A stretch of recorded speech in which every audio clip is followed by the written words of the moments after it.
Hello everyone. तो फजान्स rule को सीखने के बाद हम लोग आज सीखने जा रहे हैं लेविस डॉट स्ट्रक्चर के बारे में, जैसा कि मैंने थोड़ा सा आइडिया आपको लास्ट लेक्चर में दे दिया था। ठीक है, तो लेविस डॉट स्ट्रक्चर एक बहुत ही इंपॉर्टेंट टॉपिक है, बिकॉज एग्ज़ाम में आप लोगों को ये बनाने के लिए आएगा और साथ ही में ये थोड़ा सा आपका बेस बनाएगा जनरल ऑर्गेनिक केमिस्ट्री के लिए। ठीक है, बिकॉज जनरल ऑर्गेनिक केमिस्ट्री जब आप पढ़ते हो तो वहाँ पे आप लोगों को स्ट्रक्चर वगैरह की जानकारी होनी चाहिए। ठीक है, so it is one of the important lecture for organic chemistry as well as for inorganic, और साथ ही में बोर्ड के लिए काफ़ी ज़्यादा इंपॉर्टेंट हो जाता है, क्योंकि बोर्ड में आपको सीधा सीधा बोल देगा कि इस एलिमेंट का आप लेविस डॉट स्ट्रक्चर बनाओ। ठीक है, तो याद है हम लोग लास्ट ईयर क्या करते थे? देखो सबसे पहले हम लोग हेडिंग डाल देते हैं। ठीक है, हेडिंग डाल देते हैं सबसे पहले। ओके, सो हम लोग पढ़ रहे हैं 5वां चैप्टर केमिकल बॉन्डिंग। 4 चैप्टर कब हो गया पता भी नहीं चला, और कब सिलेबस हो जाएगा वो भी नहीं पता चलेगा, टेंशन मत लो। ठीक है, पढ़ते रहो बस, टेंशन तो मुझे लेना है सिलेबस ख़त्म करने का। तो केमिकल बॉन्डिंग 5वां चैप्टर हम लोगों का चालू है, और 2 टॉपिक हमने कंप्लीट कर लिया है, एक बेसिक पार्ट लैटिस एनर्जी वगैरह और बॉर्न-हेबर साइकिल, और फिर हमने देख लिया फजान्स रूल। आज देख रहे हैं हम लोग लेविस डॉट स्ट्रक्चर। तो क्या आपको याद है कि हम लोग लास्ट ईयर CH4 का ऐसा डायग्राम बनाते थे? कैसे? CH बन गया, और कौन सा बनाते थे? C2H6 बना लेते थे, है ना? C2H4 बना लेते थे, C2H4 डबल बॉन्ड लगा देते थे। याद है ये सब कि भूल गए? याद है ना, कार्बन कंपाउंड्स में। बट वहाँ पे काम जो डायग्राम था वो हम लोगों का हाइड्रोकार्बन तक ही सीमित था, मतलब CH के अलावा कुछ और नहीं दिखता था। ऑक्सीजन आ जाता था, बट हम लोग उसका एक बेसिक पैटर्न रट लिए थे। मतलब मुझे पता नहीं आपने अच्छे से पढ़ा था या नहीं पढ़ा था, बट जिन्होंने भी यहाँ से पढ़ा था या कहीं और से पढ़ा था, उन्होंने मतलब टेक्स्ट बुक में बेसिक पैटर्न दिया हुआ है, तो उसको रट लिया था, उसके हिसाब से स्ट्रक्चर बनाया करते थे। ठीक है, बट अब की साल क्या होगा? अब की साल आपको कोई भी एलिमेंट दे देगा, कोई भी एलिमेंट। जैसे सपोज आपको दे दिया SO4 2-, तब क्या करोगे? NH3 NH4 प्लस दे दिया, तब क्या करोगे? तो इसका डायग्राम कैसे बनाओगे? ये तो फिर डिफ़िकल्ट काम हो गया, है ना? और ये भी बात है कि आप लोग ऐसे ऐसे ऐसे बनाओगे या फिर ऐसे ऐसे ऐसे बनाओगे, ये सारी चीज़ें भी यहाँ पर कंसीडर होती हैं। ठीक है, तो अगर आप लोगों को ये सारी चीज़ें नहीं मालूम होंगी तो ये सब आपके लिए बहुत ज़्यादा डिफ़िकल्ट जाएगा। तो लेविस डॉट स्ट्रक्चर यहीं पे बनाता है आपका बेसिक, और साथ ही में ये रेडॉक्स रिएक्शन में जब हम ऑक्सीडेशन स्टेट पता करेंगे तो वहाँ पे भी ये मदद हमें करेगा। तो लेविस डॉट स्ट्रक्चर में हम करते क्या हैं? इसमें हम क्या करते हैं? We show the valence electron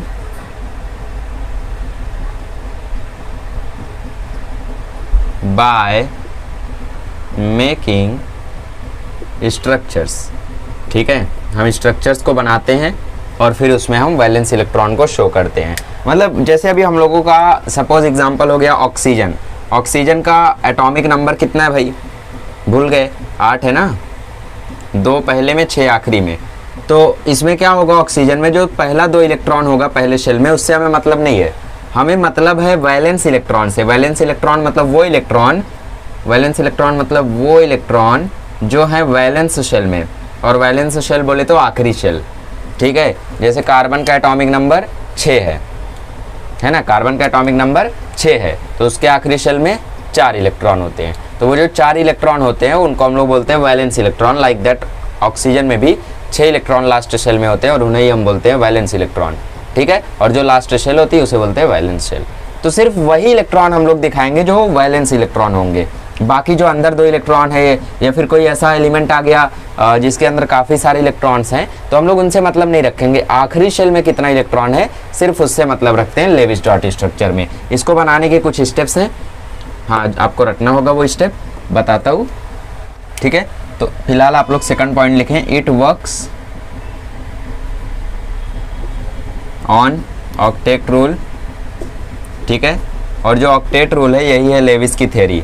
मैंने बताया था ना स्टार्टिंग वीडियो में कि इलेक्ट्रॉन्स क्यों बॉन्ड बनाते हैं, तो उसमें एक नियम था कि ऑक्टेट रूल के लिए, है ना, अपने लास्ट शेल को फुलफिल करने के लिए। तो वही लेविस की थ्योरी थी कि वो ऑक्टेट रूल कंप्लीट करने के लिए बॉन्ड बनाते हैं। तो ये हम लोगों के लेविस की थ्योरी थी। ऑक्टेट रूल बोले तो 8 इलेक्ट्रॉन वैलेंस शेल में,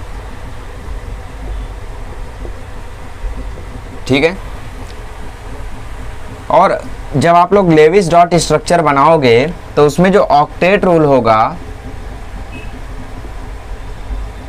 लेविस डॉट स्ट्रक्चर बनाते समय जो ऑक्टेट रूल होगा उसको आप अनफॉलो कर सकते हो, ठीक है, कुछ चुनिंदा लोगों के लिए, और वो चुनिंदा है सेंट्रल एटम Ca। कुछ चुनिंदा चीज़ों के लिए आप लोग ऑक्टेट रूल को अनफॉलो कर सकते हो, जैसे कि सेंट्रल एटम। अब सेंट्रल एटम क्या भला है, जैसे देखो हम लोग CH4 बनाते थे ना, कैसे बनाते थे, CH तो ये जो कार्बन है ना ये बीच में है, तो इसी को हम बोलते हैं सेंट्रल एटम। तो सेंट्रल एटम के लिए आप ऑक्टेट रूल अनफॉलो कर सकते हो। अनफॉलो कर सकते हो इन द सेंस इसके पास 8 से ज़्यादा, मतलब 10 इलेक्ट्रॉन, 12 इलेक्ट्रॉन, 9 इलेक्ट्रॉन हो सकते हैं, बट 8 से कम नहीं हो सकते, ये भी याद रखना, ठीक है। सेंट्रल एटम के लिए आप ऑक्टेट रूल अनफॉलो कर सकते हो। इनका ऑक्टेट फुल रहना चाहिए, जो ये नियर बाय एटम्स है, साइड एटम्स, इनका तो ऑक्टेट फुल रहना चाहिए, इनके वैलेंस शेल कंप्लीट रहने चाहिए। बट जो बीच वाला एटम है, जो सेंट्रल एटम है, उसका ऑक्टेट रूल आप अनफॉलो कर सकते हो। 8 इलेक्ट्रॉन भी दे सकते हो या उससे ज़्यादा दोगे तो भी चलेगा। क्या बोला मैंने, 8 इलेक्ट्रॉन भी दे सकते हो तो भी चलेगा, उससे ज़्यादा दे दोगे तो भी चलेगा, उससे कम नहीं देना पड़ेगा। उससे कम दोगे तो फिर स्ट्रक्चर गलत रहेगा, ठीक है। तो अब हम लोग देख लेते हैं क्या क्या स्टेप्स होते हैं स्ट्रक्चर को बनाने के लिए। ये तो हो गया हम लोगों का फिलहाल बेसिक थोड़ा सा, कि ऑक्टेट रूल हमें फॉलो करना होगा नियर बाय एटम्स के लिए, मतलब हाइड्रोजन हाइड्रोजन हाइड्रोजन, इनका ऑक्टेट कंप्लीट रहना चाहिए, ठीक है। बाकी कार्बन के लिए हम लोग हटा सकते हैं, इसका ऑक्टेट अगर नहीं कंप्लीट रहेगा तो भी कोई दिक्कत नहीं है, ठीक है। ज़्यादा इलेक्ट्रॉन्स हो गए तो कोई दिक्कत नहीं है, बट उससे कम नहीं होने चाहिए, कम नहीं होने चाहिए, ज़्यादा हो गया तो कोई दिक्कत नहीं है, ठीक है। चलो आगे बढ़ते हैं और देखते हैं इनके स्टेप्स।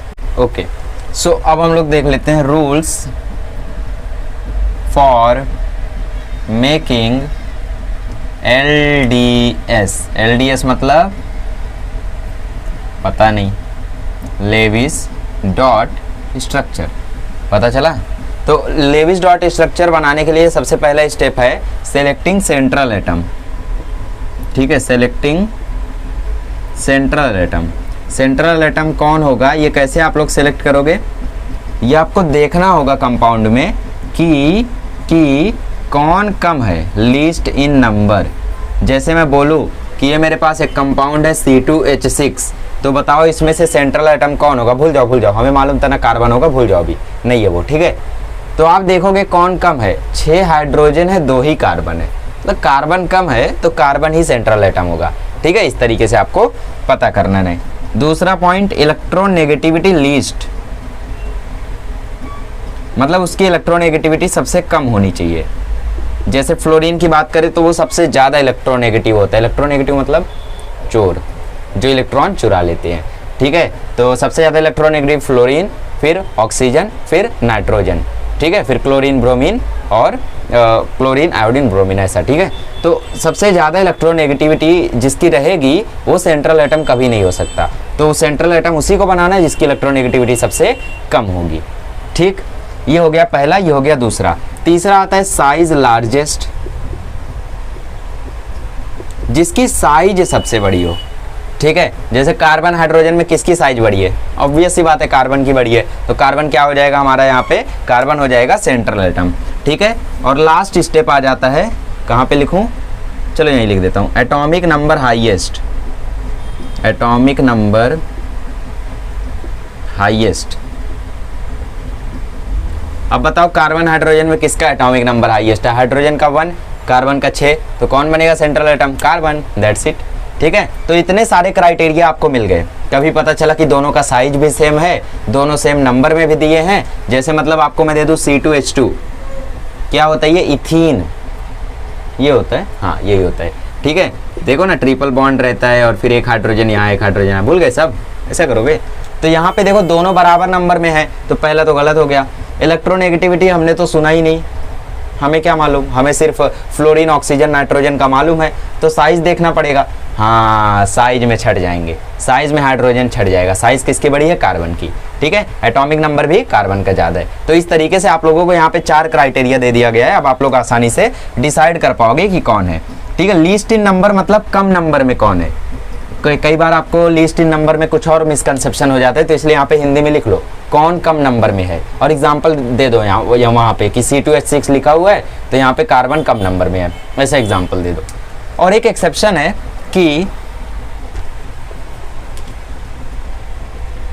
एक्सेप्शन ऐसा है कि hydrogen and fluorine can never be central atom. इनको श्राप मिल गया है कि ये कभी सेंट्रल एटम हो ही नहीं सकते, ठीक है।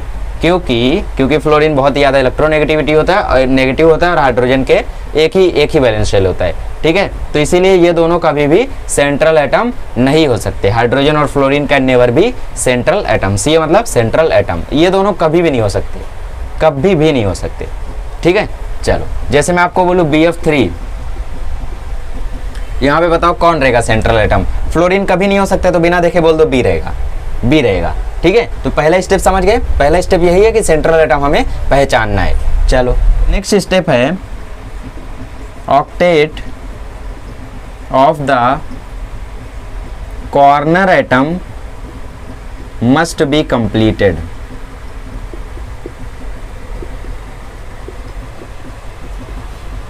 थर्ड स्टेप है central atom can have 8 electrons और मोर।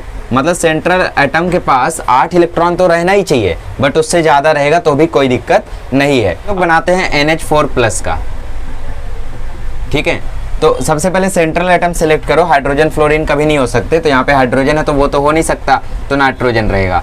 तो नाइट्रोजन के आगे 1 2 3 4, ठीक, इतनी चीज़ें हो गई। फिर दूसरा बोलता है octet of the corner atom must be completed. देखो इसका ऑक्टेट कंप्लीट है क्या, 1 electron 2 electron complete. Octet duplet, और हाइड्रोजन का डुप्लेट होता है तो डुप्लेट, 1 इलेक्ट्रॉन 2 इलेक्ट्रॉन कंप्लीट। ये बॉन्ड का मतलब क्या होता है, बॉन्ड का मतलब होता है कि वहाँ पे 2 इलेक्ट्रॉन शेयर हो रहे हैं, 1 इलेक्ट्रॉन नाइट्रोजन का इसके पास, 1 हाइड्रोजन का उसके पास, ठीक है। तो 2 इलेक्ट्रॉन हो गए, एक यहाँ 2 हो गए, एक यहाँ 2 हो गए, ठीक है। तो इनका ऑक्टेट जो है वो कंप्लीट है। सेंट्रल एटम के पास 8 भी रह सकता है, 8 से ज़्यादा भी रह सकता है, 1 2 3 4 5 6 7 8, उसके पास 8 इलेक्ट्रॉन है, ठीक है। चौथा स्टेप हम लोगों का आता है central atom tries to remain in its maximum covalency, ठीक है। मैक्सिमम कोवैलेंसी का मतलब होता है कि कितना इलेक्ट्रॉन वहाँ पे शेयर किया गया, ठीक है। तो जो सेंट्रल एटम होता है वो चाहता है कि ज़्यादा से ज़्यादा इलेक्ट्रॉन वो शेयर्ड में रखे। अब यहाँ पे मैक्सिमम कोवैलेंसी में कुछ लोग को डाउट आ रहा होगा, तो मैक्सिमम कोवैलेंसी मतलब सेंट्रल एटम यहाँ पे चाहेगा कि वो ज़्यादा से ज़्यादा बॉन्ड यहाँ पे बनाए, ठीक है। जैसे ऑक्सीजन की बात हम लोग करें तो वो 2 बॉन्ड बना सकता है, जैसा भी हम लोगों ने H2O में देखा था। तो अगर ऑक्सीजन हम लोगों का सेंट्रल एटम है तो वो 2 बॉन्ड बना सकता है, ठीक है। और जो हम लोगों का फॉस्फोरस है, फॉस्फोरस की बात करें तो वो 5 बॉन्ड बना सकता है, ठीक है। यहाँ पे एक लोन पेयर भी होता है, बट आप लोगों को लोन पेयर जल्दी समझ में आ जाएगा। फिलहाल आपको लोन पेयर, बॉन्ड पेयर ये सब मालूम नहीं होगा, बट जल्दी आप लोग इन सभी के बारे में जान जाओगे, ठीक है। सल्फर की बात करें तो वो 6 बॉन्ड बना सकता है, या फिर 4 बॉन्ड बना के एक लोन पेयर रख सकता है, ऐसा भी हो सकता है। नाइट्रोजन की बात करें तो वो 5 उसकी मैक्सिमम कोवैलेंसी 5 हो सकती है, बट सिर्फ वो बॉन्ड सिर्फ 4 ही बना सकता है, ठीक है। नाइट्रोजन एक्चुअली क्या होता है, nitrogen can never B pentavalent, ठीक है। तो नाइट्रोजन कभी भी 5 बॉन्ड नहीं बना सकता है, तो ये बॉन्ड सिर्फ 3 ही बनाएगा, 4 ही बनाएगा और एक लोन पेयर रख लेगा, ठीक है। लोन पेयर क्या होता है अभी आपको समझ में आ जाएगा थोड़ी देर में, टेंशन मत लो।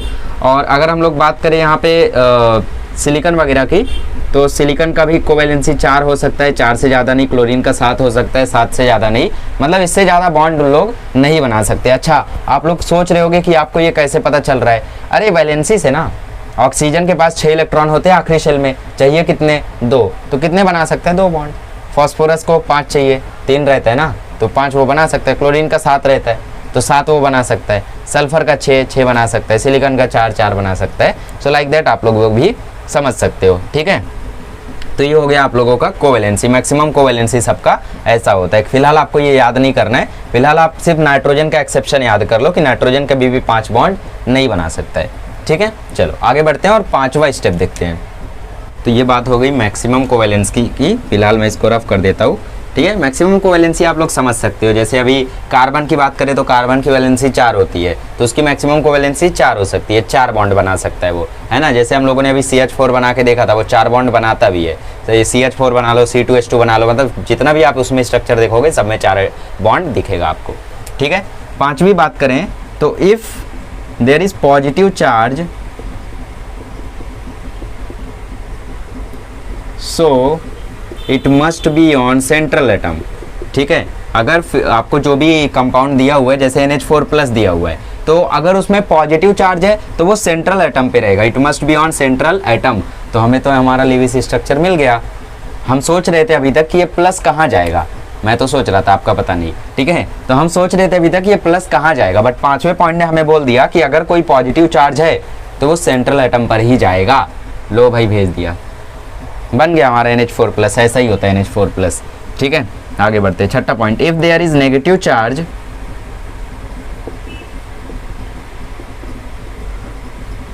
It must be on corner atom, ठीक है। अगर उसमें नेगेटिव चार्ज आ गया तो वो कॉर्नर एटम पर ही रहेगा। अब प्लीज इसको रटना मत, देखो देखो मैं रटता नहीं हूँ इसलिए ऐसा बेसिक गलती करता हूँ, कॉर्नर एटम, ठीक है। तो इसको रटना मत, अब रटने से काम नहीं होगा, इसको लिख लेना, एक रफ बुक में भी लिख लेना, अपने नोट्स में भी लिख लेना, और रफ बुक को बगल में रख के जब स्ट्रक्चर बनाना तो एक एक स्टेप को देखते जाना, और जब स्ट्रक्चर कई सारे बना लोगे तो खुद ब खुद आपको याद आ जाएगा स्टेप क्या क्या है। पहला स्टेप क्या है, सेंट्रल एटम सेलेक्ट करो। दूसरा स्टेप क्या है, सेंट्रल एटम कैसे सेलेक्ट करना है, कैसे सेलेक्ट करना है, 4 क्राइटेरिया मैंने बताया, साइज सबसे बड़ा रहना चाहिए, इलेक्ट्रोनेगेटिविटी कम रहना चाहिए, कम नंबर में रहना चाहिए, एटॉमिक नंबर हाईएस्ट रहना चाहिए, ठीक है। ऑक्टेट कंप्लीट रह भी सकता है, 8 इलेक्ट्रॉन रह भी सकते हैं, उससे ज़्यादा भी रह सकते हैं, बट कॉर्नर एटम के 8 ही रहने चाहिए, और 8 ही रहेंगे, उससे ना कम ना उससे ज़्यादा, ठीक है। और जो सेंट्रल एटम होता है वो मैक्सिमम कोवेलेंसी में रहना चाहता है, पॉजिटिव चार्ज रहेगा तो सेंट्रल पे, नेगेटिव चार्ज रहेगा तो कॉर्नर पे, ठीक है। तो हमारा देखो एक लेविस स्ट्रक्चर बन गया स्टेप बाय स्टेप। पहले हम लोगों ने सेंट्रल एटम सेलेक्ट किया N, फिर हम लोगों ने कॉर्नर एटम का जो ऑक्टेट था उसको कंप्लीट किया, एक बॉन्ड हमारा कंप्लीट हो गया अपने आप, ठीक है। CH4 जैसा था, तो कभी कभी ऐसा होगा कि ये कंप्लीट नहीं होगा, ठीक है। तो अब मैं आपको बता देता हूँ कि लोन पेयर क्या होता है, बॉन्ड पेयर क्या होता है, loan pair electron, bond pair electron, ये सब आपको मैं बता देता हूँ, ठीक है। चलो इतना नोट कर लो, बहुत इंपॉर्टेंट है, यही है आपके स्टेप। इतना आपको याद आ गया ना, इतना मतलब आपने याद कर लिया ना, याद क्या करना है, मतलब स्ट्रक्चर की प्रैक्टिस कर लिया आपने तो याद हो ही जाएगा आपको। तो इतना अगर आपने याद कर लिया तो आपको अब स्ट्रक्चर बनाने आ जाएगा। तो लास्ट स्टेप देख लेते हैं अब, चलिए। तो अब लास्ट में आप लोगों को एक और इम्पॉर्टेंट चीज़ जाननी है, दैट इज़ Q। अब आपकी लाइफ में एक Q नाम का आदमी आया है, ठीक है। तो Q क्या होता है, Q होता है वैलेंस इलेक्ट्रॉन, टोटल वैलेंस में मुझे लिखना चाहिए वरना आप कंफ्यूज हो जाओगे, total valence electrons of all the atoms, total valence electron of all the atoms, ठीक है, plus negative charge minus positive charge if any. वैसे तो हिम्मत नहीं करेंगे प्लस माइनस आने की, बट अगर प्लस माइनस आते हैं तो आप Q की वैल्यू कैसे कैलकुलेट करोगे, पहले तो वैलेंस इलेक्ट्रॉन गिन लोगे दोनों एटम के। सपोज दिया है आपको NH4+ ही कर रहे थे ना, इसी को करते हैं। तो नाइट्रोजन के वैलेंस शेल में कितने इलेक्ट्रॉन होते हैं, 5 ही होते हैं ना, B ऑफ ने, मेरे को भी कंफ्यूज कर दोगे, 5 ही होता है, ठीक है। हाइड्रोजन की बात करें तो 1 होता है, तो 4 हाइड्रोजन है तो 1 × 4 + 5 कितना आया, 9, प्लस नेगेटिव चार्ज तो है नहीं, माइनस पॉजिटिव चार्ज, एक पॉजिटिव चार्ज है तो -1 8। तो इसके लिए Q की वैल्यू क्या आ गई, इसके लिए Q की वैल्यू हो गई 8, इसके लिए Q की वैल्यू हो गई 8। दूसरा स्टेप क्या है, दूसरा स्टेप है आप पता करोगे bond pair electron. Bond pair electron आप कैसे पता करोगे, आप पता करोगे 2 × नंबर ऑफ बॉन्ड से, 2 × नंबर ऑफ बॉन्ड। जैसे मैं अगर अब यहाँ पे एक स्ट्रक्चर दे दूँ आपको, CH से आप ज़्यादा फैमिलियर हो इसलिए मैं बार बार आपको यही दिखाता हूँ। तो यहाँ पे कितने बॉन्ड है भाई, 1 2 3 4, तो मुझे बताओ कितने बॉन्ड पेयर इलेक्ट्रॉन हुए, 2 गुना बॉन्ड, कितना बॉन्ड 4, 2 चौका 8, तो 8 बॉन्ड पेयर इलेक्ट्रॉन यहाँ पे आपके हो गए, ठीक है। तीसरा आता है भाई लोन पेयर इलेक्ट्रॉन कितने होंगे, तो लोन पेयर इलेक्ट्रॉन के लिए आप Q minus bond pair electron कर दो, आपको लोन पेयर इलेक्ट्रॉन पता चल जाएंगे, ठीक है। और लास्ट में जो लोन पेयर इलेक्ट्रॉन होंगे अगर बचते हैं, जैसे यहाँ पे हम लोग NH4+ वाले स्ट्रक्चर में देख रहे थे, तो यहाँ पे लोन पेयर वगैरह नहीं आया था, बट अगर लोन पेयर तक बात जाती है तो लोन पेयर दो केसेस में काम करेगा। पहला तो या तो वो खुद लोन पेयर ही रहना चाहेगा, या तो दूसरा वो डबल या ट्रिपल बॉन्ड बनाने में यूज हो जाएगा, डबल या ट्रिपल बॉन्ड बनाने में यूज हो जाएगा। कौन? लोन पेयर, ठीक है, डबल या ट्रिपल बॉन्ड बनाने में यूज हो जाएगा, या तो वो खुद ही लोन पेयर रहेगा। अब ये कैसे पता चलेगा? ये पता चलेगा रूल से। हम देखेंगे कॉर्नर एटम का क्या ऑक्टेट कंप्लीट हुआ है ना, सेंट्रल एटम का क्या ऑक्टेट कंप्लीट हुआ है, तो अगर नहीं हुआ रहेगा तो वहाँ पे हम लोन पेयर को बॉन्ड में कन्वर्ट कर देंगे, है ना। तो इस तरीके से आपको ये तीन चीज़ें याद रखनी है। क्यू कैसे कैलकुलेट करेंगे? क्यू क्या है? क्यू ही क्यों रखा नाम, क्यू मतलब चार्ज, इसीलिए रख दिया क्यू, ठीक है। फिलहाल इतना समझ लो। क्यू एक ऐसा लेटर है, जैसे भी हाइब्रिडाइजेशन में जेड आएगा तो आपको क्या क्या बताएंगे। देखो, total value electron, total valence electron of all the atom, ठीक है। वैलेंस इलेक्ट्रॉन पहले जोड़ लो। जैसे मैं O2 का पूछूं आपसे वैलेंस इलेक्ट्रॉन, चलो O2 के लिए मुझे Q की वैल्यू बताओ, ओके। तो अगर मैं आपसे पूछ लूँ O2 के लिए Q की वैल्यू बताओ, तो total valence electron of all the atom, कितने एटम है यहाँ पे? दो। कौन कौन से? ऑक्सीजन और ऑक्सीजन के। इसमें 6 होंगे, इसमें भी 6 होंगे। कुछ लोग बोल रहे हैं 8 होता है, वो टोटल इलेक्ट्रॉन होता है 8। मैं क्या बोल रहा हूँ? मैं बोल रहा हूँ वैलेंस इलेक्ट्रॉन, इस वर्ड को मत भूलो। वैलेंस इलेक्ट्रॉन कितने हैं? 6। तो 6 + 6 12, 6 + 6 12। तो इसके लिए Q की वैल्यू क्या हुई? 12, ठीक है। समझ में आया? तो इस तरीके से हम लोग कैलकुलेट करेंगे। बॉन्ड पेयर इलेक्ट्रॉन कैसे कैलकुलेट करोगे? 2 × नंबर ऑफ बॉन्ड, जितना बॉन्ड रहेगा उसको 2 से मल्टीप्लाई कर दो। इवेंचुअली बॉन्ड होता क्या है? बॉन्ड होता है, देखो 2 इलेक्ट्रॉन बनता है ऐसा, ये 2 इलेक्ट्रॉन शेयर हुए ना, तो ये 2 इलेक्ट्रॉन वही हैं। तो एक बॉन्ड 2 इलेक्ट्रॉन, एक बॉन्ड 2 इलेक्ट्रॉन, एक बॉन्ड 2 इलेक्ट्रॉन, एक बॉन्ड 2 इलेक्ट्रॉन, ठीक है। इसी तरीके से इसको समझ सकते हो, इसको रटने की जरूरत नहीं है। बाकी ये आपको याद हो गया तो ये दोनों अपने आप याद हो जाएगा, है ना, बिकॉज ये हो गया टोटल इलेक्ट्रॉन। देखो क्यू क्या हो गया हमारा? Total electron. ये हो गया बॉन्ड पेयर इलेक्ट्रॉन। अब एक ही चीज़ तो बची, क्या बची? Loan pair electron. तो टोटल में से बॉन्ड को घटा दो, बचेगा लोन पेयर इलेक्ट्रॉन, ठीक है। तो सिर्फ आपको एक ही रटना है, ये वाला। तो ये हो गई पूरी बातें, पूरी कहानियाँ। अब आप एक रफ बुक पे बगल में लिख लो और फटाफट हम लोग 15-20 स्ट्रक्चर बना लेते हैं और फिर लेक्चर को एंड करते हैं। चलो तो हम लोग स्ट्रक्चर बनाते हैं, मतलब आप बनाओ पहले, फिर उसके बाद चेक करो क्या आपने करेक्ट बनाया। 1-2 देख लो, फिर उसके बाद खुद से ट्राई करो। जैसे O2 का बनाते हैं, तो यहाँ पे हम लोगों का O ने खुद के साथ बॉन्ड बनाया है, तो यहाँ पे सेंट्रल एटम वगैरह सोचने की ज़रूरत नहीं है। 2 ऑक्सीजन बनाओ पहले, ठीक है, बना लिया। अब Q कैलकुलेट करो, ठीक है। मतलब झंझट गई ना हम लोगों की, सेंट्रल एटम नहीं सिलेक्ट करना है, कॉर्नर एटम की केयर नहीं करनी है, क्योंकि 2 ऑक्सीजन है सिर्फ यहाँ पे, ठीक है। तो हमें टेंशन उसकी लेने की ज़रूरत नहीं है, सीधा Q पे जाते हैं हम लोग। तो Q कितना होगा इसके लिए? 2 × 6, क्योंकि 6 वैलेंस इलेक्ट्रॉन होते हैं तो हो गया 12, ठीक है। बॉन्ड पेयर इलेक्ट्रॉन कितने होंगे? बॉन्ड तो हमने बनाया नहीं, तो हम लोग बॉन्ड बना के ट्राई कर लेते हैं। चलो एक बॉन्ड बनाते पहले। ये हो गया एक बॉन्ड, तो हो गया हमारा bond pair electron 1 × 2 = 2 electron. Loan pair electron कितने हो जाएंगे? लोन पेयर इलेक्ट्रॉन हो जाएंगे Q - BPE। तो Q है 12, BPE है 2, तो LPE आ गया 10 इलेक्ट्रॉन, ठीक है। तो लोन पेयर इलेक्ट्रॉन यहाँ पे 10 हैं, तो हम लोग 10 बनाते हैं। चलो 1 2 3 4 5 6 7 8 9 10, ये हमने 10 लोन पेयर लगा दिए। अब चेक करते हैं कि क्या इनका डुप्लेट या ऑक्टेट, ऑक्सीजन है तो ऑक्टेट कंप्लीट है या फिर नहीं है। इसका देखते 1 2 3 4 5 6 7 8 कंप्लीट। 1 2 3 4 5 6 7 8। ये बॉन्ड का जो इलेक्ट्रॉन है वो दोनों में काउंट करने का, वरना कुछ लोग सोचते हैं आपको सिर्फ ये काउंट करना चाहिए। नहीं, बॉन्ड पेयर इलेक्ट्रॉन में आपको दोनों काउंट करना है। तो 2 2 4 2 6 2 8, ओके कंप्लीट है। अगर हम लोग इसकी बात करें तो 2 2 4 2 6 नहीं हुआ कंप्लीट। कितना रहना चाहिए था? 8। कितना है? 1 2 3 4 5 6, 6 ही है। तो इसका मतलब लोन पेयर इलेक्ट्रॉन को हमें लोन पेयर में नहीं यूज़ करना था। लोन पेयर इलेक्ट्रॉन का मैंने 2 क्राइटेरिया लिखा था, एक तो मैंने लोन पेयर लिखा था, दूसरा मैंने लिखा था बॉन्ड। तो पहले एक बॉन्ड बना के देखो, इसमें नहीं हुआ काम, तो अब की बार एक लोन पेयर हटा के बॉन्ड बना दो। इधर लोन पेयर ज़्यादा है इससे, तो हम लोग इधर से ऊपर का एक लोन पेयर हटाते हैं और एक और बॉन्ड बना देते हैं। अब चेक करो 1 2 3 4 5 6 7 8 कंप्लीट। 1 2 3 4 5 6 7 8 कंप्लीट। ये हो गया हमारा स्ट्रक्चर O2 का। कितना इजी है देखो, कितना इजी है, कितना इजी, इससे इजी क्या आएगा भाई।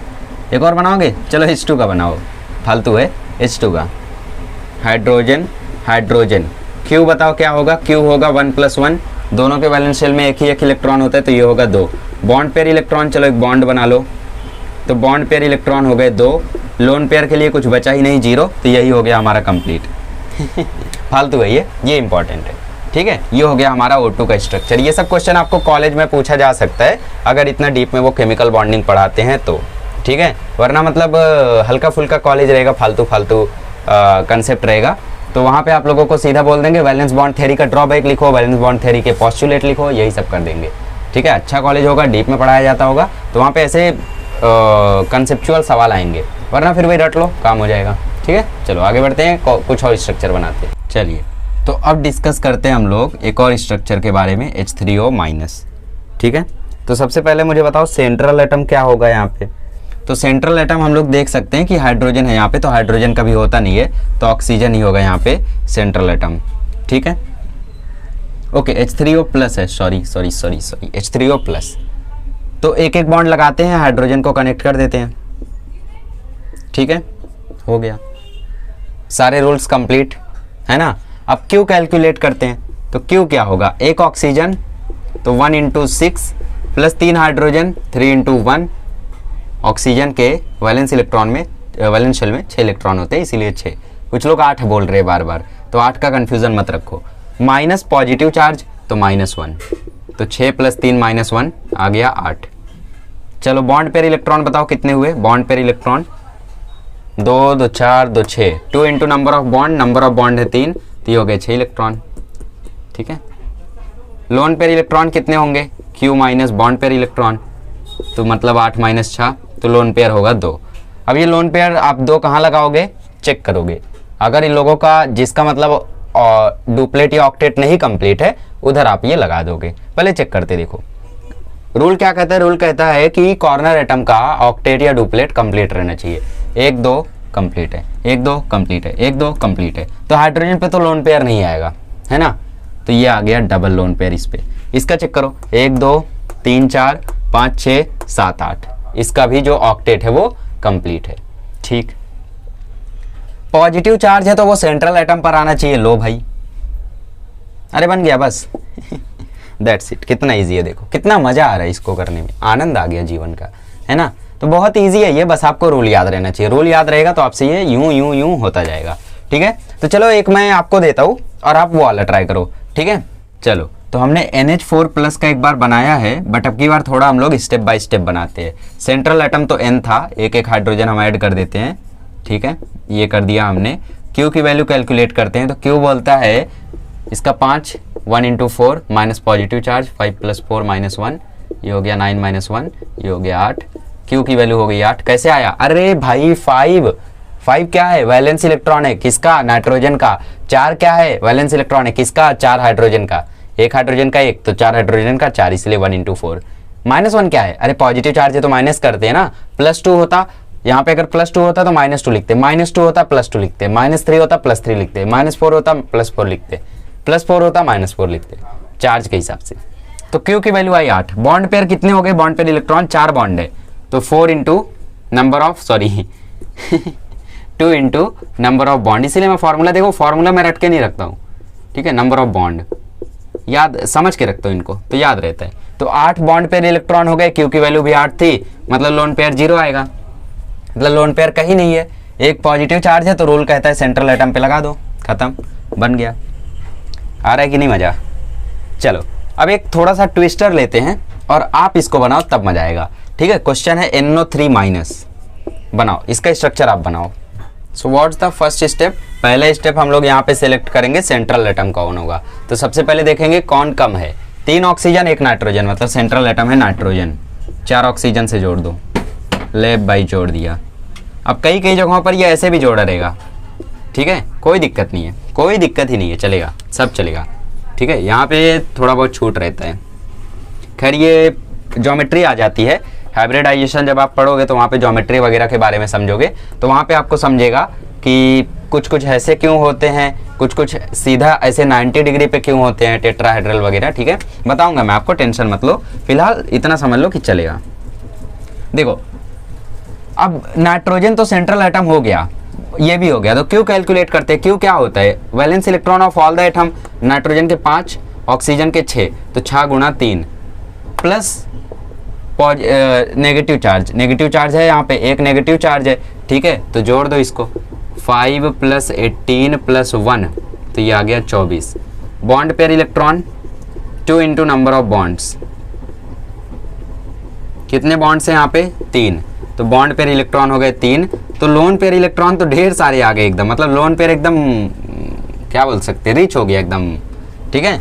तो लोन पेयर इलेक्ट्रॉन या तो लोन पेयर में ही रहेंगे, इधर बॉन्ड बना देंगे, कौन से बॉन्ड, डबल या ट्रिपल, तो देखते हैं क्या बॉन्ड बनना ठीक रहेगा या फिर इसका लोन पेयर ही रहना ठीक रहेगा। तो सबसे पहले लोन पेयर करते हैं, ठीक है। तो नाइट्रोजन की अगर हम लोग बात करें तो 1 2 3 4 5 6 कंप्लीट नहीं हुआ है, ठीक है, फिर पहले हम लोग लोन पेयर देते हैं, यहाँ पे 18 है ना, तो 2 2 2 2 6 6 दे दो हर एक ऑक्सीजन को, 6 इसको 6 इसको 6 इसको, लोन पेयर हमने दे दिया। वैसे लोन पेयर को ऐसा क्रॉस से दिखाते हैं, ठीक है, तो जैसा भी है डॉट से दिखा दो, क्रॉस से दिखा दो, कोई दिक्कत नहीं है, ठीक है। फिजिक्स नहीं पढ़ रहे हो कि डायरेक्शन वगैरह का यहाँ पे झंझट हो जाए, ठीक है, तो मैं यहाँ पे डॉट से ही दिखा रहा हूँ, काफ़ी टाइम जाएगा। 1 2 3 4 5 6, तो अगर हम लोग इनका ऑक्टेट का देखें तो 1 2 3 4 5 6 7 8 ऑक्टेट कंप्लीट है, 1 2 3 4 5 6 7 8 ऑक्टेट कंप्लीट है, 1 2 3 4 5 6 7 8 ऑक्टेट कंप्लीट है। बट अगर हम नाइट्रोजन की बात करें, तो नाइट्रोजन का ऑक्टेट नहीं कंप्लीट है ना, शुरू में ही मैंने गिना था, बट मैंने बोला थोड़ा सा आप लोगों को बेसिक मिस्टेक से लेकर चलो, ये पहली मिस्टेक है जो आप करोगे। अब देखो 1 2 3 4 5 6, 2 इलेक्ट्रॉन की कमी है, तो हम क्या करते हैं, यहाँ से लोन पेयर गायब कर देते हैं और यहाँ पे बॉन्ड बना देते हैं, हो गया, ठीक है। 1 2 3 4 5 6 7 8 बन गया। क्या हम ये लोन पेयर गायब करके लगा सकते हो, कोई दिक्कत नहीं है।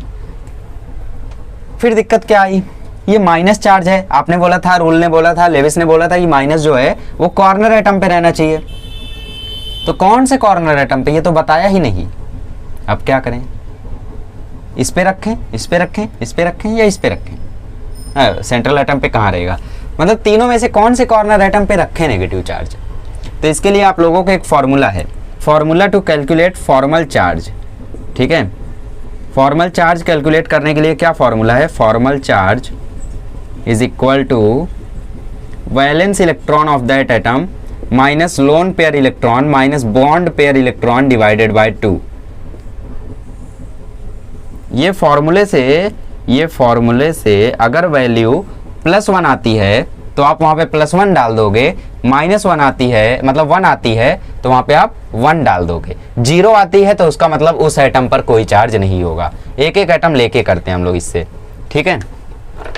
तो चलो एटम लिख देते हैं। सपोज हम मान लेते हैं ये हमारा पहला एटम है, ये दूसरा एटम है, ये तीसरा एटम है, ये चौथा एटम है।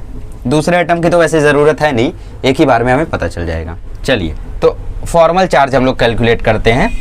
तो हमने नेम दे दिया, first atom, second atom, third atom, fourth atom, ठीक है। मैंने पहले भी इसको कैलकुलेट किया था बट थोड़ा सिस्टमेटिक वे में नहीं था, तो इसीलिए मैं री रिकॉर्ड कर रहा हूँ, क्योंकि यहाँ पे रफ नहीं किया था तो ज़्यादा बेटर वो दिख नहीं रहा था, ठीक है।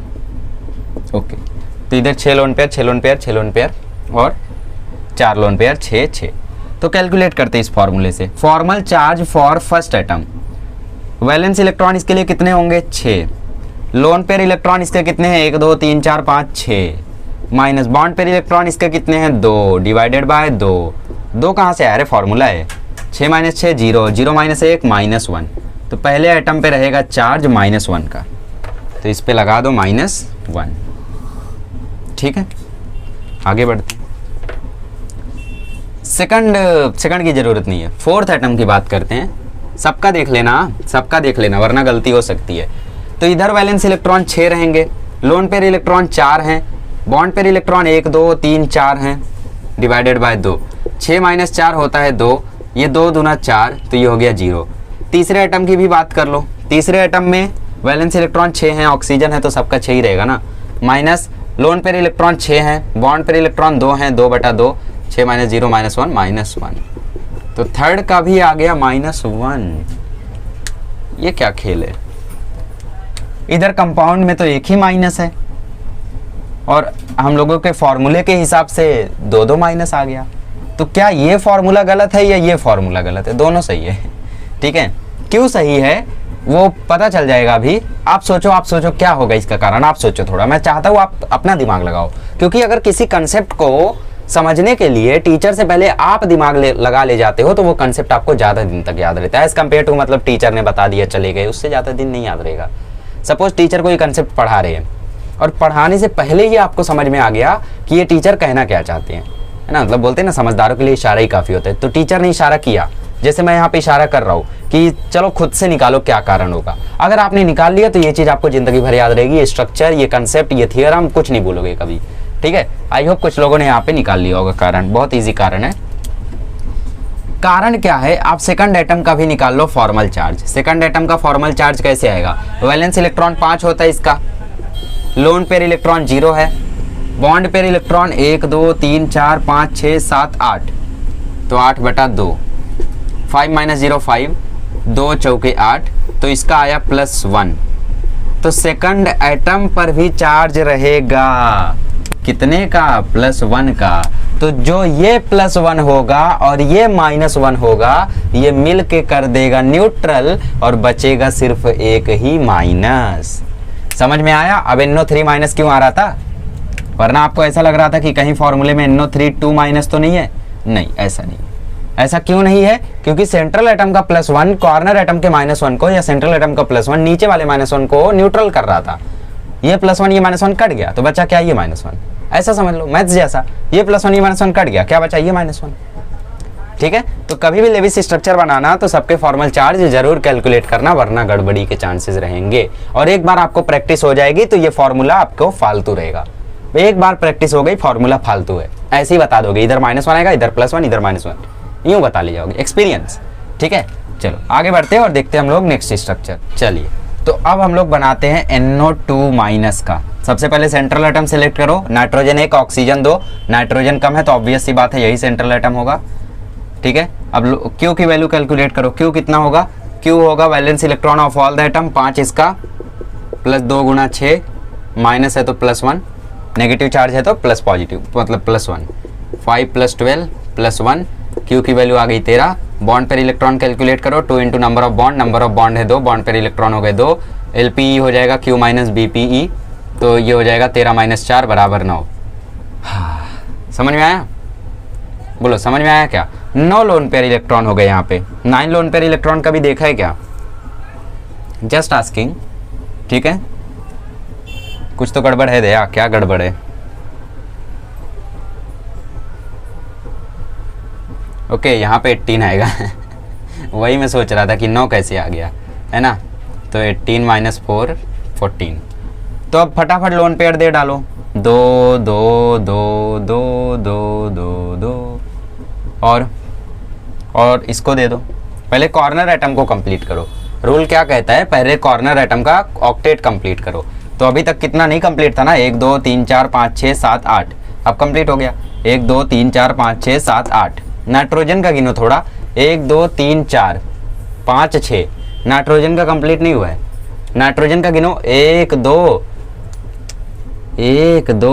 3 4 5 6, नाइट्रोजन का कंप्लीट नहीं हुआ है। तो क्या करें? तो इधर से उठाओ एक लोन पेयर, लगा दो इधर बॉन्ड, अब हो जाएगा कंप्लीट। 1 2 3 4 5 6 7 8 कंप्लीट। ऑक्सीजन का गिन लो, 1 2 3 4 5 6 7 8 हो गया कंप्लीट। इधर का 1 2 3 4 5 6 7 8 हो गया कंप्लीट। चार्ज किधर आएगा? इधर आएगा या इधर आएगा? फॉर्मूला है, formal charge is equal to कौन सा एटम? ये पहला, ये दूसरा, ये तीसरा।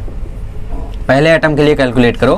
पहले एटम के लिए valence electron minus lone pair electron minus bond pair electron divided by 2, तो ये आ गया -1, तो इधर आएगा एक -1 का चार्ज। सेकंड एटम के लिए कैलकुलेट करो, तो valence electron minus lone pair electron 2 minus bond pair electron 6/2, तो ये आ जाएगा 0, तो इधर कुछ नहीं आएगा। सेम टू सेम तीसरे एटम का कैलकुलेट करना, उधर भी 0 आएगा, तो इधर पे सिर्फ एक ही नेगेटिव चार्ज आएगा इधर।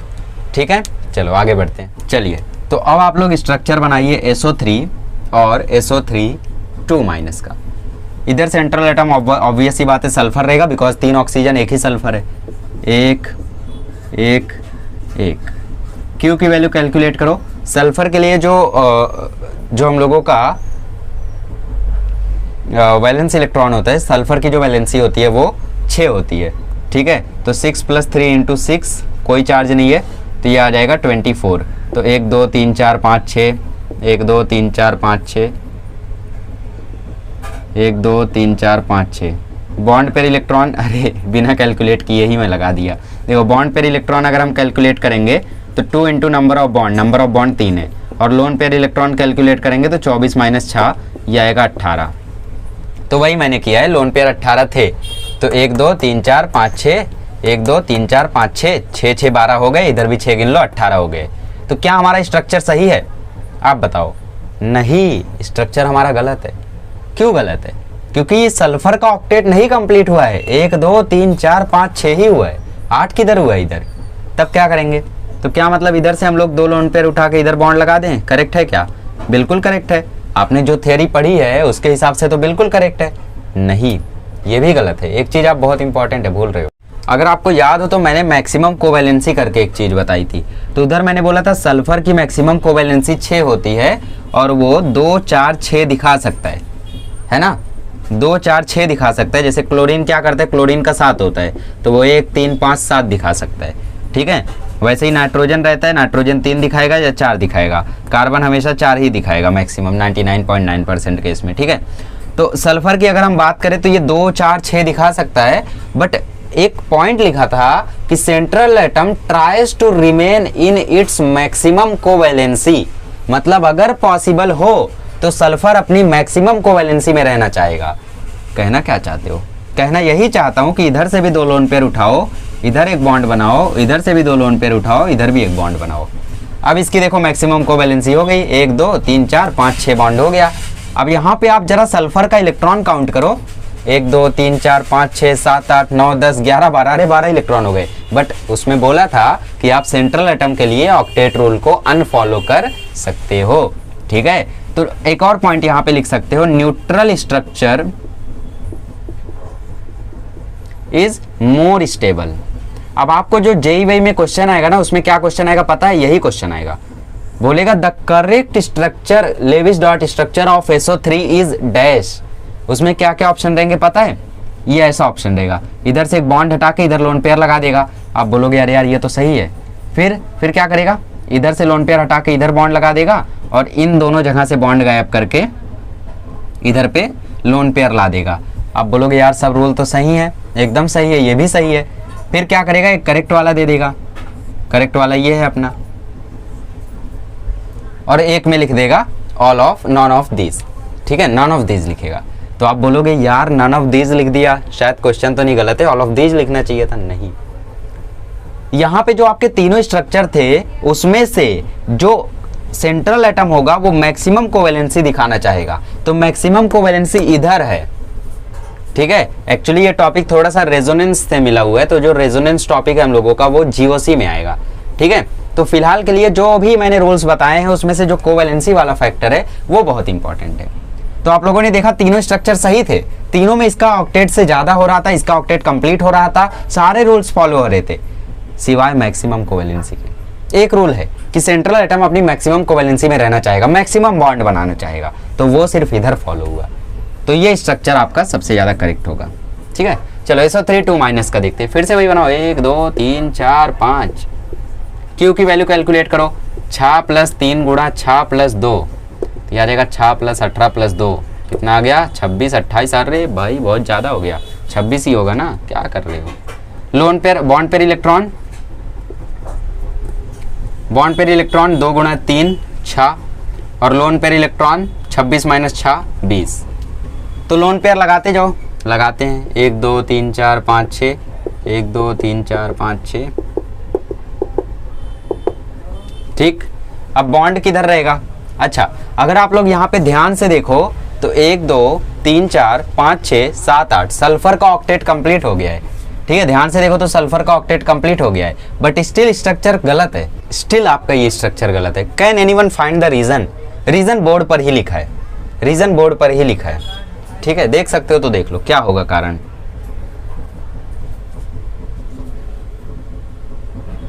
अरे ये रहा कारण।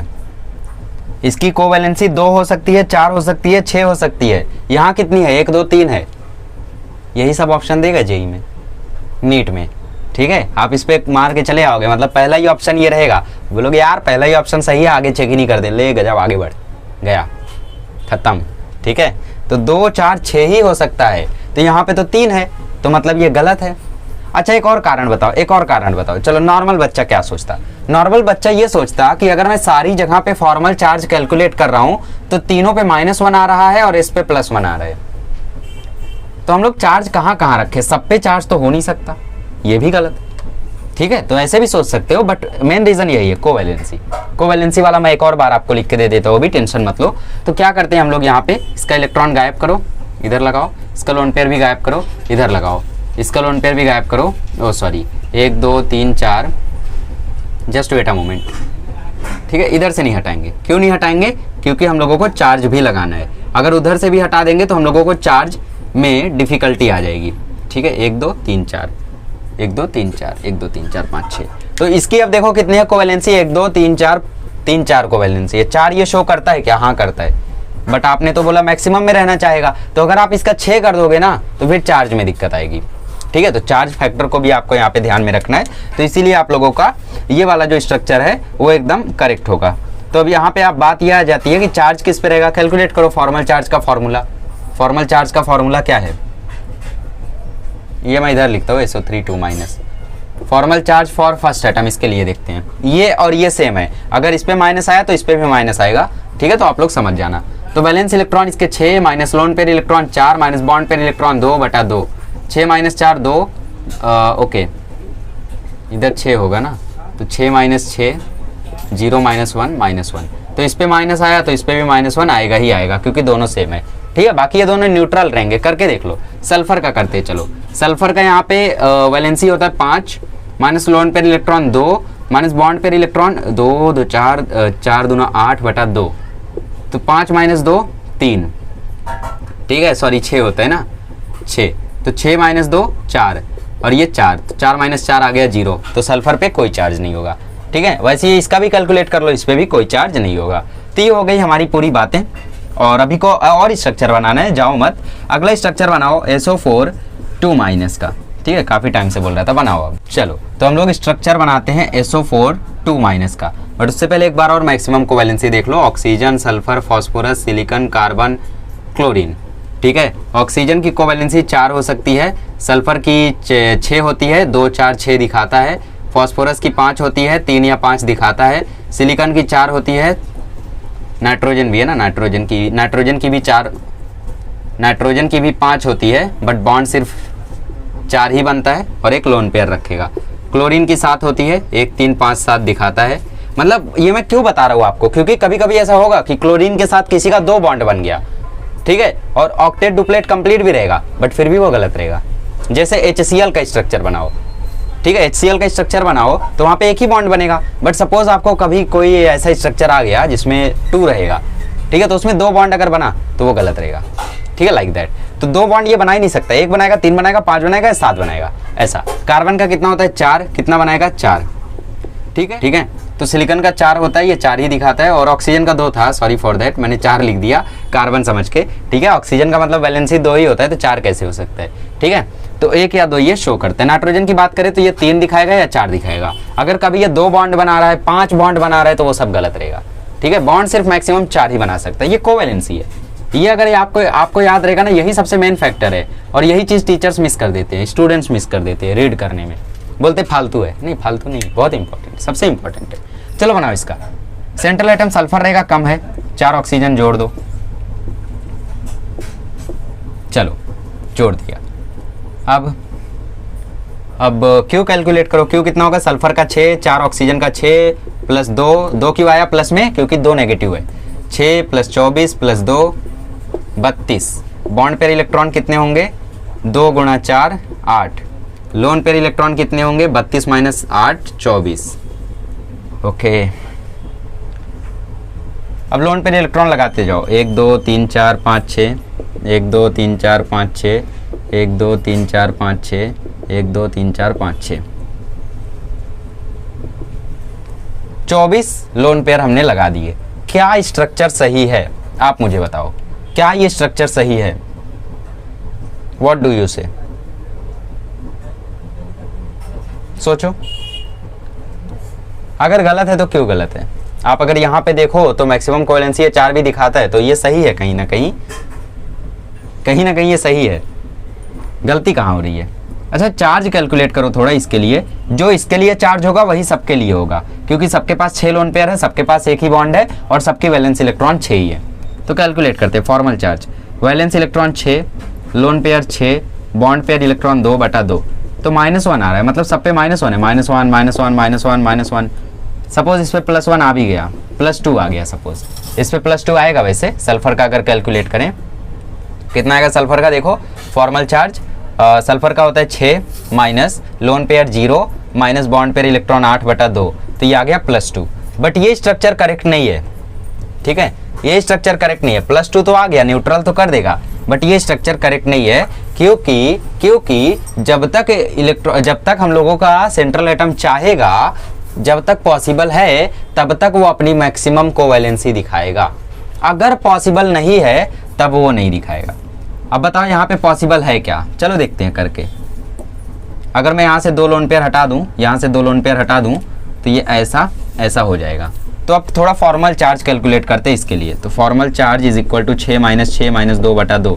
अरे 6 लोन पेयर ना, 6 वैलेंस इलेक्ट्रॉन ना, 2 बॉन्ड पेयर इलेक्ट्रॉन ना, तो -1। तो इस पे आया -1, इस पे आया -1। इसका कैलकुलेट करो फॉर्मल चार्ज कितना? इसका 6, lone pair 0, bond pair electron 12/2, तो 12/2 6 होता है, तो ये 0 आ गया। तो इस पे कोई चार्ज नहीं है, इस पे भी कोई चार्ज नहीं आएगा, कैलकुलेट कर लेना।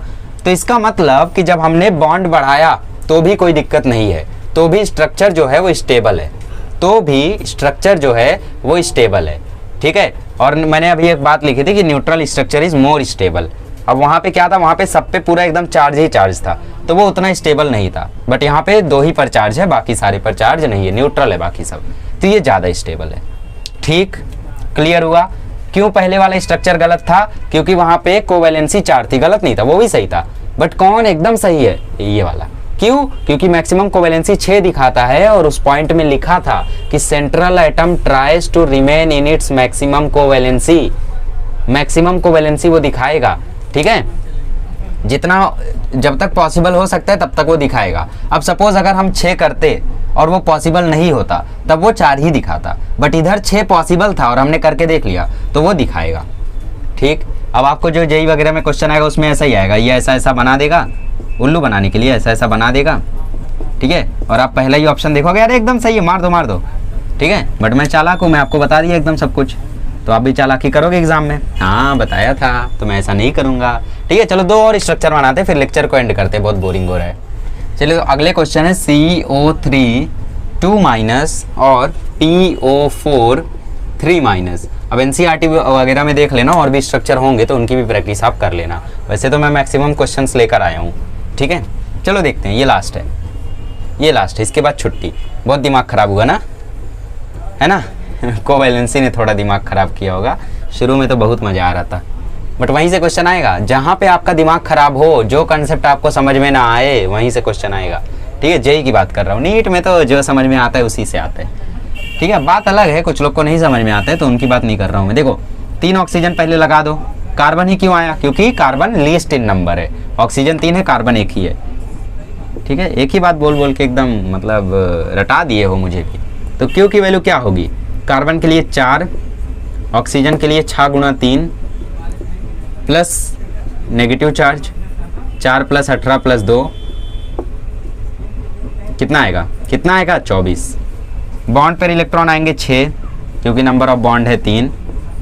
लोन पेयर इलेक्ट्रॉन आएंगे 18। Q - B, फॉर्मूला भूल गए क्या? Q - bond pair electron. तो लोन पेयर इलेक्ट्रॉन आए 18, लगा दो सब पे 2 2 2 2 2 2 2 2 2 2 2 2 2, अच्छा, अब क्या कार्बन का ऑक्टेट कंप्लीट है? 1 2 3 4 5 6 नहीं कंप्लीट है, 2 और चाहिए। तो यहाँ से फिर लोन पेयर गायब कर दो, इधर लगा दो। अब कंप्लीट है क्या? 1 2 3 4 5 6 7 8 कंप्लीट है। फॉर्मल चार्ज देख लो, इसको पहला एटम बोलो, इसको दूसरा एटम बोलो, ठीक है, इसको तीसरा बोलो। Formal charge for first atom, valence electron 6, loan pair electron 6, bond pair electron 2 -1, तो मतलब इस पे -1 रहेगा, इस पे रहेगा तो ये भी उसके ही जैसा है, तो इस पे भी -1 रहेगा। इसका देख लो थर्ड के लिए 6 minus lone pair electron 4, bond pair electron 4/2, 2 - 2 0। वैसे इसका भी करोगे तो इसका भी 0 आएगा, मतलब ये हमारा स्ट्रक्चर रेडी हो गया। ठीक है, कार्बन मैक्सिमम कोवैलेंसी दिखाना भी चाहता है, कितना दिखाना चाहता है? 4 दिखा भी रहा है, 1 2 3 4, ठीक है, कुछ गलती नहीं है, ये करेक्ट है। PO4 3- देखते हैं, तो P यहाँ पे सेंट्रल एटम होगा, 1 2 3 4, थोड़ा ज़्यादा हो गया ना, चलो तो Q कैलकुलेट करें क्या? Q कैलकुलेट करते हैं। फॉस्फोरस का जो वैलेंसी होता है वो कितना होता है? फॉस्फोरस का 5 होता है ना, BBC नॉफ ने, है ना, 5 + 4 × 6 + 3, 5 + 24 + 3 32, इतने ज़्यादा क्यों? अब देखते बॉन्ड पेयर इलेक्ट्रॉन कितने हैं। बॉन्ड पेयर इलेक्ट्रॉन है 2 × 4 8, तो लोन पेयर इलेक्ट्रॉन कितने हो जाएंगे? 32 - 8 24। सब पे लोन पेयर लगा दो, ठीक है, इसको मैं थोड़ा ऊपर लिख देता हूँ। PO4 3- सब पे लोन पेयर, 1 2 3 4 5 6, 1 2 3 4 5 6, 1 2 3 4 5 6, 1 2 3 4 5 6 6 6 6 6 6 24 हो गए। क्या स्ट्रक्चर सही है? आप बताओ, क्या स्ट्रक्चर सही है? बिल्कुल गलत है। अरे काय का गलत है? 1 2 3 4 5 6 7 8 ऑक्टेट इसका कंप्लीट है, इनका भी ऑक्टेट कंप्लीट है, सारे लोन पेयर यूज हो गए हैं। क्या गलत हो रहा है बताओ? तुम बताओ क्या गलत हो रहा है? मैं बोलता हूँ एकदम सही है, तो सही होगा, आपने बोल दिया तो ऐसा करोगे? मैं कई चीज़ें गलत करता हूँ, तो पकड़ा करो थोड़ा। यहाँ पे क्या गलत है बताओ? यहाँ पे कमेंट करो, एक काम करो, कमेंट करो, देखता हूँ जानते हो या नहीं। हाँ, 10 सेकंड आगे जाके देख लेता हूँ, फिर कमेंट करता हूँ, कोई ज़रूरत नहीं है। देखो ऐसा करते हैं कुछ लोग, तो ऐसा मत करना, ईमानदारी से पढ़ो। देखो, अगर हम लोग यहाँ पे देखें तो फॉस्फोरस का मैक्सिमम कोवैलेंसी था 5, दिखा कितना रहा है? 4, और मैंने बोला था 5 रहता है, 3 दिखाएगा या 5 दिखाएगा? ये 4 दिखा रहा है। इतनी बड़ा गलती, इतनी बड़ी गलती, इतनी बड़ी गलती करेगा? 3 दिखा सकता है, 5 दिखा सकता है, पर ये तो 4 दिखा रहा है, तो मतलब ये गलत है, तो इसको 5 दिखाना होगा। कैसे दिखाएगा? इधर से गायब करो, ये इधर लगा दो, इधर का गायब करके लगा दो, कोई दिक्कत नहीं है, कहीं से भी लगा सकते हो, ठीक है। और बाकी चार्ज की बात करें तो इधर -1, इधर -1, इधर -1 आएगा। नहीं यकीन है? करके देख लो। फर्स्ट एटम इसको बोल दो, ये सेम रहेंगे, करके देखते हैं। Valence electron 6, loan pair electron 6, bond pair electron 2/2 -1, इसका करके देख लो, 0 आएगा, ठीक है। चौथा आइटम बोल दो, तो valence electron 6, loan pair electron 6, bond pair electron 4/2, 6 - 4 - 2 0। ठीक, समझ में आया? क्लियर हुआ? मैक्सिमम कोवैलेंसी का खेल है। शुरुआत में हमने बहुत इजी देखे, फिर थोड़ा सा चार्ज का खेल आया, हम चार्ज नहीं समझ पा रहे थे, फिर लास्ट में आया महाखेल कोवैलेंसी का। तो कोवैलेंसी याद रखना बहुत ही ज़्यादा ज़रूरी है, वरना पूरे मार्क्स जाने के फुल चांस रहेंगे, ठीक है। फुल मार्क्स जाने के फुल चांस रहेंगे आपके, और मार्क्स आपका गड़बड़ हो सकता है, ठीक है। तो अच्छे से मैक्सिमम कोवैलेंसी वगैरह को रट लेना। फॉस्फोरस का जैसे 3 और 5 था, बट इधर 4 दिखा रहा था, तो जेई में क्या करेगा? जेई में इसके पहले वाला स्ट्रक्चर बना देगा जो मैंने बनाया था। इसीलिए अपनी बुक में गलतियां भी नोट करना। इसके नीचे क्या लिखोगे? इसके नीचे लिखोगे पहले स्ट्रक्चर में 4 ही कोवैलेंसी थी, जो कि गलत है, 3 या 5 दिखाना चाहिए, ठीक है। चलो, तो इस तरीके से आपको ये सारी चीज़ों को समझना है, याद रखना। इससे अगर क्वेश्चन आएगा नीट जेई में तो 4 के चारों ऑप्शन मैच होंगे आंसर से। 4 ऑप्शन रहेगा, चारों मैच होंगे। फिर आप बोलोगे कौन सा करूं, तुक्का मार दूं? नहीं, तब आप लोगों को अच्छे से लॉजिक लगाना होगा, ठीक है। बाकी रेजोनेंस सीख लोगे तो थोड़ा बहुत आसानी होगा, बट रेजोनेंस क्या होता है? देखो, रेजोनेंस में ये जो नेगेटिव चार्ज और ये जो लोन पेयर होता है, ये बॉन्ड पेयर में कन्वर्ट होता है, फिर ये बॉन्ड पेयर लोन पेयर में कन्वर्ट होता है, ये लोन पेयर बॉन्ड पेयर में, मतलब ये नेगेटिव चार्ज ऐसा घूमते रहता है, ठीक है। ये नेगेटिव इस पे आता है और ये बॉन्ड पेयर इधर जाता है, ये बॉन्ड पेयर इधर जाता है, ये नेगेटिव उस पे जाता है, तो ये घूमते रहते हैं। वो रेजोनेंस इफेक्ट होता है, जो कि इस चैप्टर में है, बट हम लोग इसको 14 चैप्टर में लेंगे, जनरल ऑर्गेनिक केमिस्ट्री में, ठीक है। चलो इसी के साथ लेक्चर को एंड करते हैं। अगले लेक्चर में मिलेंगे तो हम लोग पढ़ेंगे वैलेंस बॉन्ड थ्योरी, सबसे पहली दूसरी थ्योरी, ठीक है, जिसने बॉन्ड के बारे में अपनी कुछ बातें रखी। मैंने बोला ना पूरा चैप्टर कोवेलेंट बॉन्ड पर बेस्ड है, तो आयोनिक बॉन्ड तो सिंपल बॉन्ड था, बट कोवेलेंट बॉन्ड को कोई समझ नहीं पा रहा था। तो अगला आएगा हम लोगों का वैलेंस बॉन्ड थ्योरी, और उसमें हम सीखेंगे सिग्मा बॉन्ड क्या होता है, पाई बॉन्ड क्या होता है। कई क्लासेस में, कई कॉलेज में सीधा चालू कर देंगे जनरल ऑर्गेनिक केमिस्ट्री, स्टूडेंट को पता ही नहीं सिग्मा बॉन्ड पाई बॉन्ड क्या होता है, लाइक मी, तो बहुत फंसोगे। ठीक है, मैं भी फंस गया था, मतलब मुझे समझ ही नहीं आ रहा था, तो मैंने बहुत दिन बाद केमिकल बॉन्डिंग पढ़ी, then I came to know that ये होता है सिग्मा बॉन्ड, ये होता है पाई बॉन्ड। उस पर क्वेश्चन भी आते हैं अच्छे नीट जेईई में। ठीक है, तो चलिए मिलते हैं अगले लेक्चर में। अगले लेक्चर में सीखेंगे valence bond theory, sigma bond, pi bond और कुछ एक्स्ट्रा कंसेप्ट जो आपके जेईई नीट के लिए इंपॉर्टेंट है। ठीक है, थैंक यू सो मच।